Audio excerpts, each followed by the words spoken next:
প্রিয় দর্শক, আসসালামু আলাইকুম, শুভ সকাল। আমরা একটা জীবিকার তাগিদে একটা ঘটনা আপনাদের সাথে শেয়ার করব জলপাই নিয়ে। দেখেন, এখানে এই জলপাই পাড়া হচ্ছে, এই যে কোটি কোটি জলপাই পড়ে আছে, এই যে অনেকগুলা জলপাই, এই যে এই গাছ থেকে, এই যে গাছটি। তো এই জলপাইগুলা আমাদের আমার এক জ্যাঠার, হ্যাঁ, সে বিক্রি করে দিছে জলপাইগুলা। এই যে পরে পরে আছে, দেখেন অনেক সুন্দর সুন্দর জলপাই, এই মোটামুটি ভালো সাইজ জলপাই।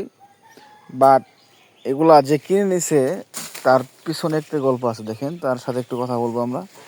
এই যে মুরব্বী চাচা কিনে নিছে, দেখেন, এই চাচা এই বয়সে এই গাছ উঠছে, সে এই সামান্য এই জলপর বাইরে এসে কিছু টাকা রোজগার করার জন্য। যদি এখান থেকে পড়ে যায় তার জীবনে কিছু থাকবে? দেখেন কত বড় একটা গাছ। সেই বয়সেই তার পোলাপান সন্তান আছে কি তা জানি না, তার খেটে খাওয়া হচ্ছে। দেখেন এই যে জলপাই পেরে পেরে গ্রামে গ্রামে সিদ্ধ করে মাইক বাজায় সে বিক্রি করে। ভ্যান আছে। চাষা আরো হচ্ছে বড় বড় গাছে ওঠেন, হ্যাঁ? তার পোলাপান নাই, ছেলে নাই, ছেলে নাই, তো ওটা ওটা নিয়ে আমার না আইব না? আপনার ডেরে বইতেই খা। আরে ওর নাম কি, ছেলের নাম কি ওটার? ও, চিনি তো, ওই যে ডিউরি বেড়াই নাহি না, চিনি, ওর চিনি আমি। ও চাচা, ইনি তো পড়বেন না,